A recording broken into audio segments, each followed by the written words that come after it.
Welcome friends.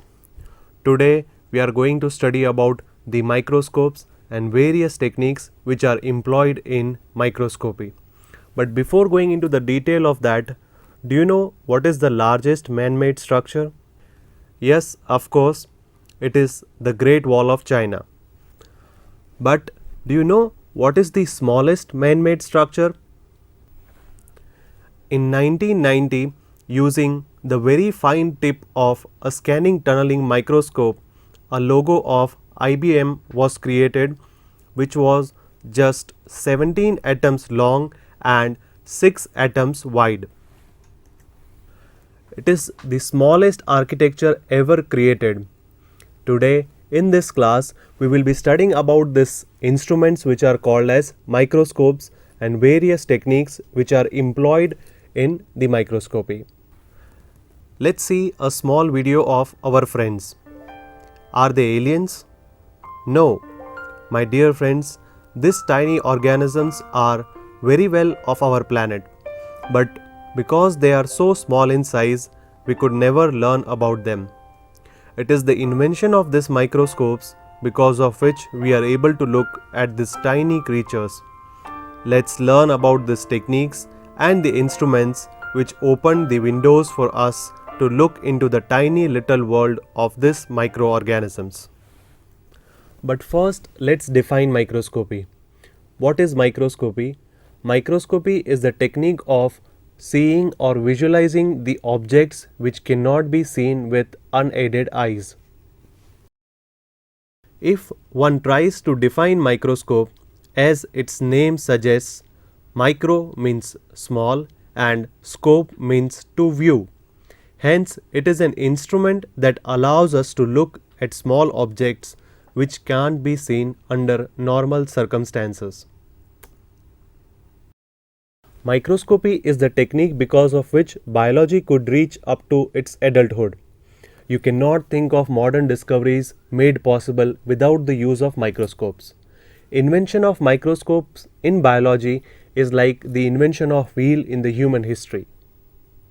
Different types of microscopes have been used to look at human cells, identify minerals, solve crimes, see how freezing affects food, study metals, and find the causes of crop diseases. They are an essential tool in medicine too. They are used to identify the causes of many deadly diseases like malaria and tuberculosis. They help to find out why a person or animal died. You cannot imagine the modern era of biology without the use of microscopes. So, are you ready to learn about the microscopes? Well, there are three branches of modern microscopy, that is, optical microscopy, electron microscopy, and scanning probe microscopy. A human eye can visualize structures up to 200 micrometer in size. For example, you can easily see a flea which has a size of about 1 centimeter. But anything smaller than 200 micrometer we are unable to see.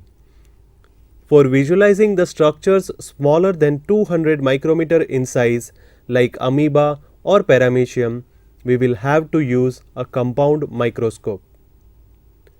However, a compound microscope also has got a limit.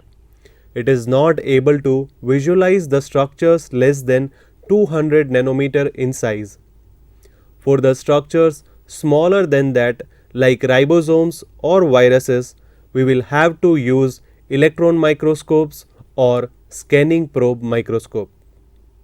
Before entering into the science of microscopy, let's summarize the major historical events in the development of this science. In 1611, Kepler first suggested the way of making microscopes. In 1644, Leeuwenhoek reported the discovery of protozoa using his own constructed microscope. He also observed bacteria for the first time 9 years later. He is also considered as father of microbiology and microscopy. first functioning microscope using series of lenses was prepared by Robert Hooke in 1655. He observed the sections of cork and named them as cells. Because of this, he is also called as father of cell biology. Later, in 1833, Robert Brown described the cell nucleus for the first time by observing orchid cells under the microscope.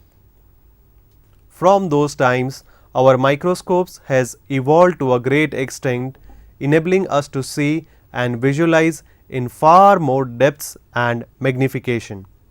Now, before dwelling deep into the science of microscopy, let's first learn what a resolving power is. Resolving power is the capacity of microscope to distinguish or separate small objects that are kept close. The resolving power of the microscope depends on the wavelength and numerical aperture of the microscope. The lower the wavelength and higher the numerical aperture, the greater is the resolving power of the microscope. In this class, first we shall talk about the optical microscopy, then we will talk about the electron microscopy, and in the last session we will be talking about the scanning probe microscopy. Optical microscopy. As the name suggests, optical microscopy uses visible light for illuminating the sample. It simply passes visible light through or on the sample and then through a single or multiple lenses to allow a magnified view of the sample. The resulting image can be detected directly by the eye or imaged on a photographic plate or captured digitally. The most recent development is the digital microscope, which uses a CCD camera to focus on the exhibit of interest. The image is shown on a computer screen, so eyepieces are unnecessary.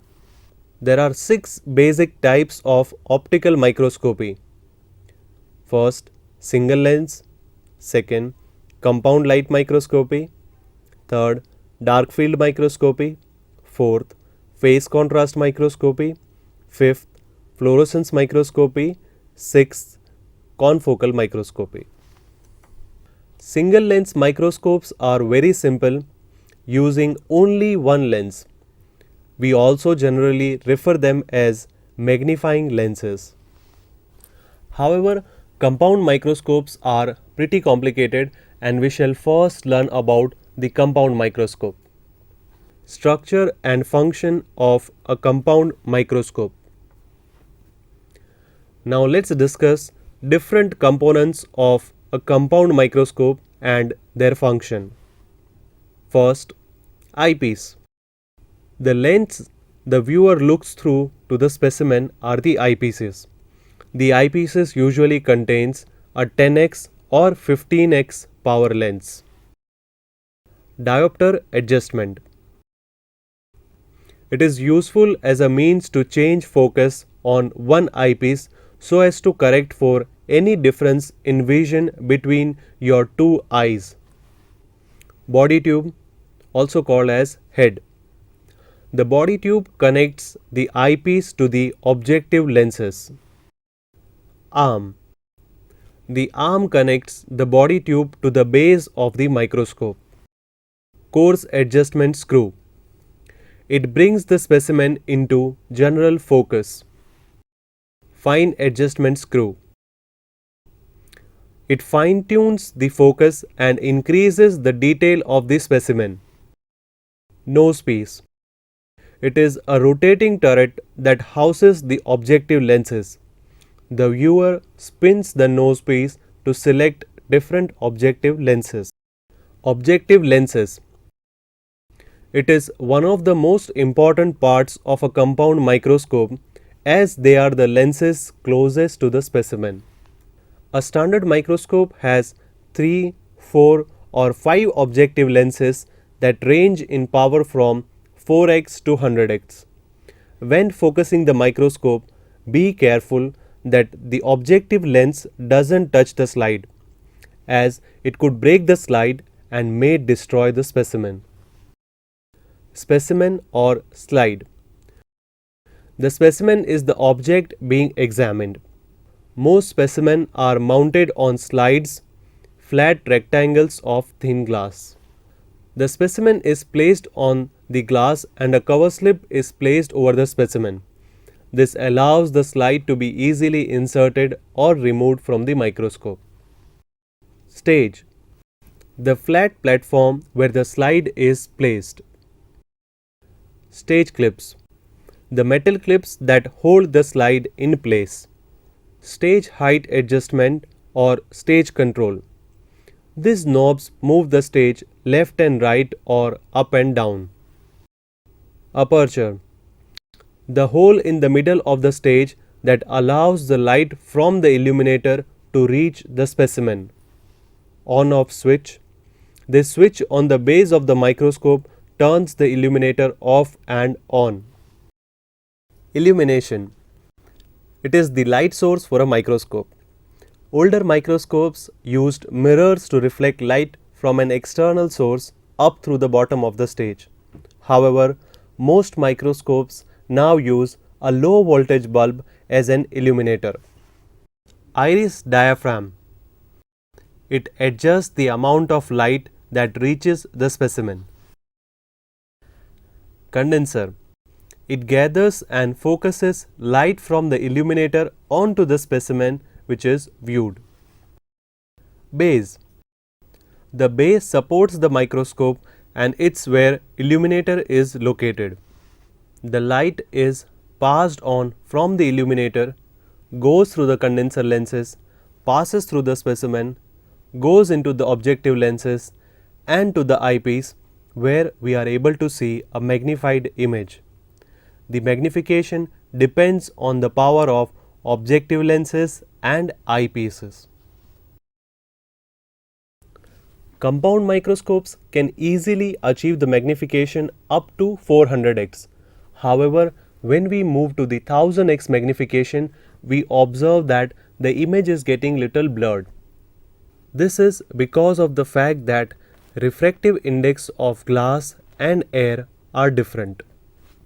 To overcome this problem, we use the oil immersion technique for higher magnification. Here, a drop of oil is placed on slide before viewing it under 100x objective lens.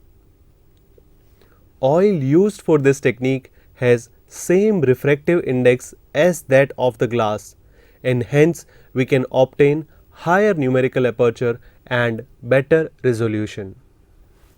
This type of microscopy we have studied is also called as bright field microscopy because the field is bright while the specimen we are trying to observe is dark. Bright field microscopy has its limitation because of the fixed wavelength of light and a limit of numerical aperture.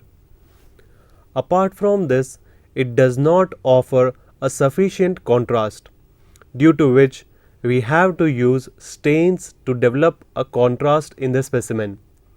This generally involves fixing of cells which kills them and one cannot visualize live cells. I am sure you will be learning about various staining techniques in your practical classes. However, staining involves fixing of cells and fixation kills these cells and we cannot visualize the live cells. To overcome this problem, a new technique has been developed which is called as the dark field microscopy. As you can see in the image, compared to bright field microscopy where the field is bright, dark field microscopy offers far more details. Let's look at this beautiful video of paramecium feeding. This is a type of dark field microscopy. As the name suggests, the field is dark and the specimen is bright, which is opposite to the bright field microscopy. Let's learn about this type of microscopy. Dark field microscopy. Dark field microscopy is an advanced form of microscopy where the lighting has been modified to reach from the sides into the specimen. Due to this specific arrangement, the only light reaching the objective lens is the light scattered by the specimen. Due to this, specimen appears bright on a dark background. As it employs higher numerical aperture, the magnification and the contrast achieved by the dark field microscopy is quite impressive compared to bright field microscopy. Apart from this, we do not need to strain the specimen to obtain the contrast, and hence it enables us to visualize live cells with detailed images. It is exceptionally good for observing motility of cell structures like cilia and flagella. One more type of microscopy which is good for observing the live cells is phase contrast microscopy. Let's learn about this phase contrast microscopy. Phase contrast microscopy. Phase contrast microscopy was invented by Dr. Fritz Zerkine in 1953. Phase contrast microscopy is an optical microscopy technique that converts phase shift in light passing through a transparent specimen to brightness changes in the image. Phase shifts themselves are invisible but become visible when shown as a brightness variations. Phase contrast microscopy is particularly important in biology as it reveals many cellular structures that are not visible with a simpler bright field microscope.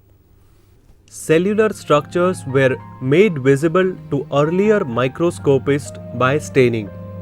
This required additional preparation which killed the cells as we have already discussed.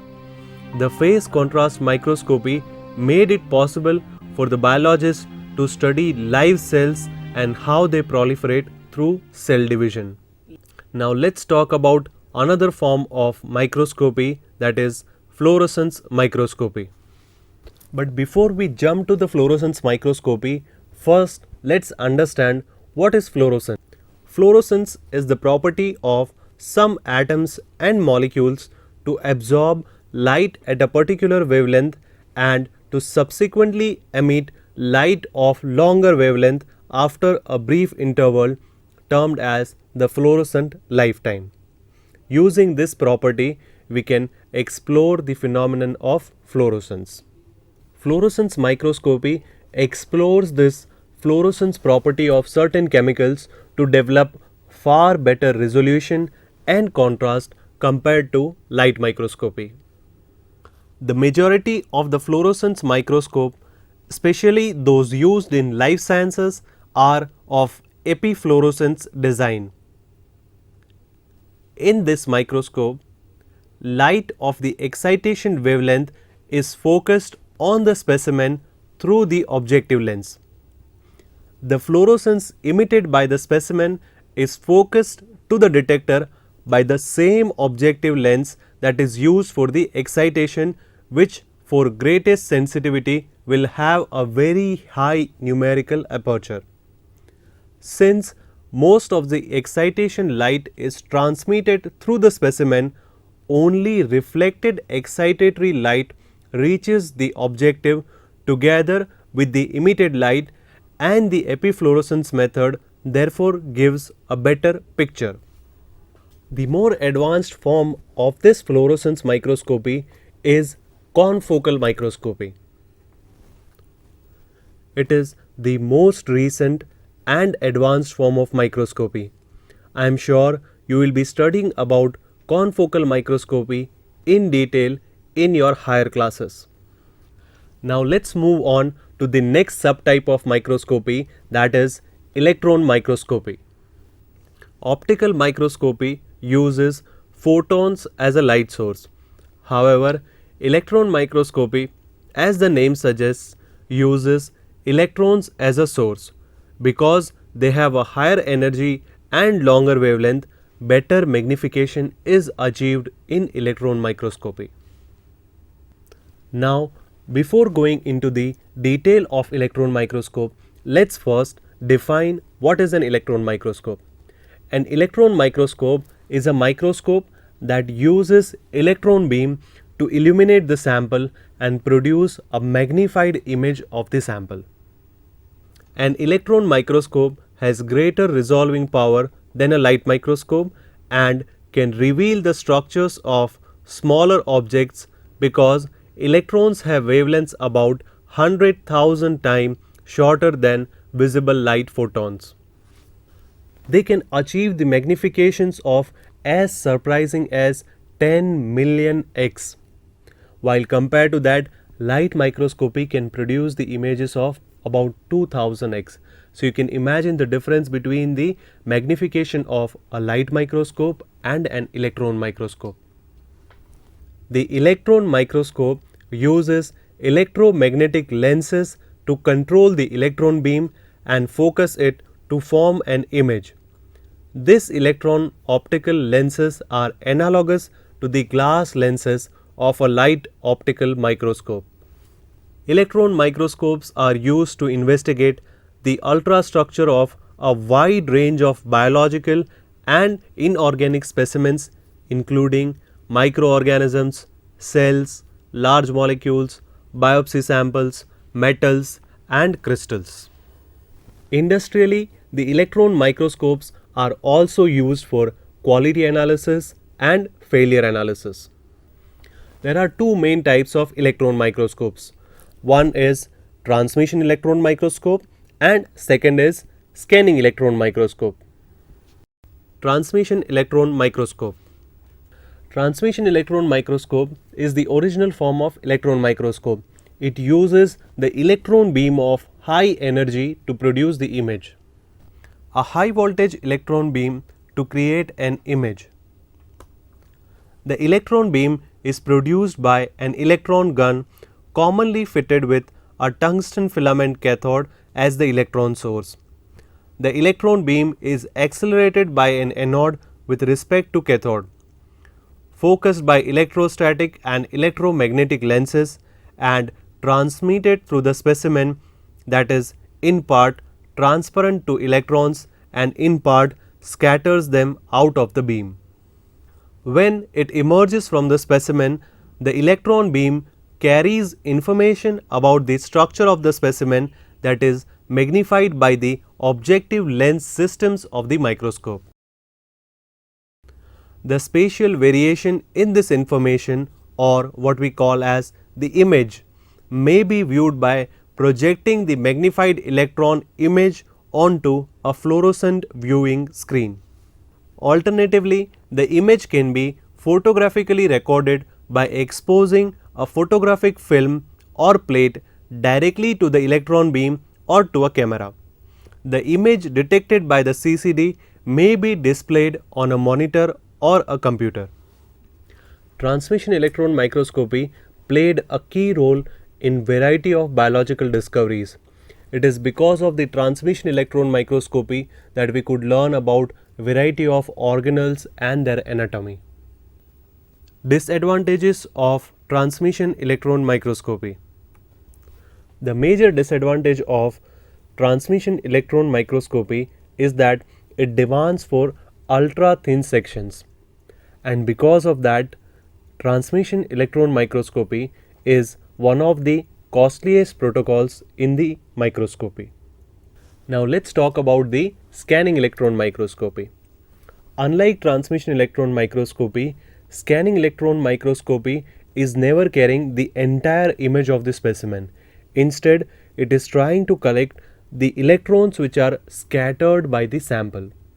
The scanning electron microscopy produces images by probing the specimen with a focused electron beam that is scanned across a rectangular area of the specimen. When the electron beam interacts with the specimen, it loses energy by a variety of mechanisms. This lost energy is converted into alternative form such as heat and emission of low energy secondary electrons. These secondary electrons provide signals carrying information about the properties of the specimen surface such as its topography, and composition. Generally, the image resolution of a scanning electron microscope is poorer compared to a transmission electron microscope. However, because the same image relies on the surface properties rather than transmission, it is able to image bulk samples up to many centimeters in size, and it has a great depth of field, and so it can produce images that are good representations of the three-dimensional shape of the sample. Hence, on one side, transmission electron microscope gives us internal details. On the other side, the scanning electron microscope gives us the external morphology and external shape of the specimen. These two microscopes gave us the insight into many of the biological structures. However, a recent discovery of scanning probe microscope is even more advanced compared to electron microscopes. Scanning probe microscopy. Now let's study about this advanced form of microscopy, that is scanning probe microscopy. Scanning probe microscopy actually physically interacts with the specimen and tries to generate the information about the properties of the surface.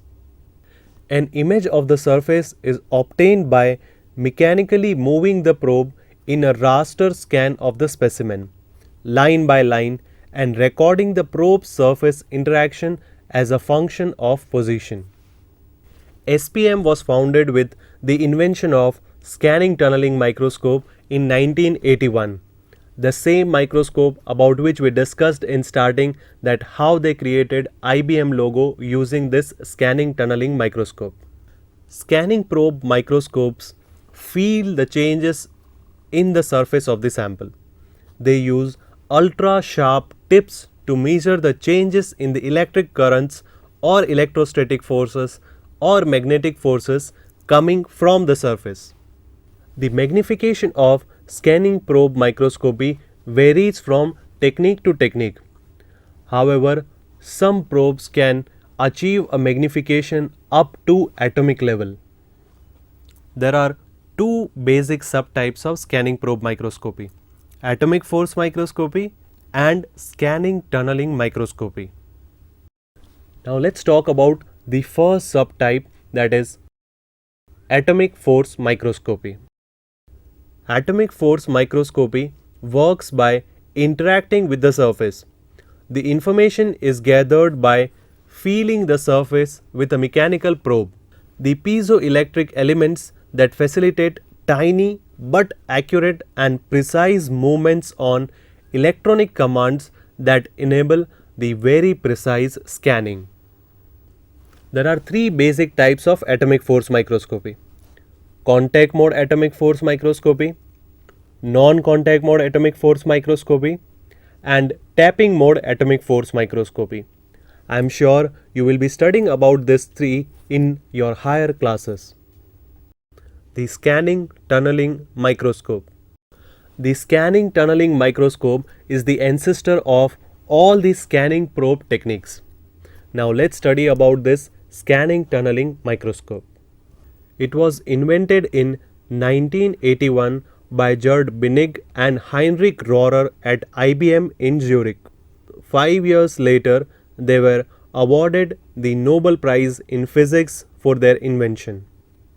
The STM was the first instrument to generate real space images of surfaces with atomic resolution.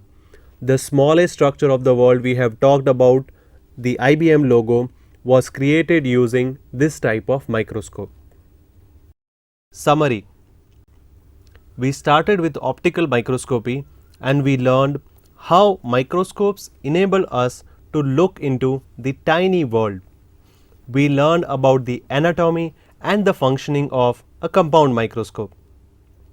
We also discussed its limitations, and then we talked about the dark field microscopy. We also explored the reasons why dark field microscopy offers better resolution compared to bright field microscopy.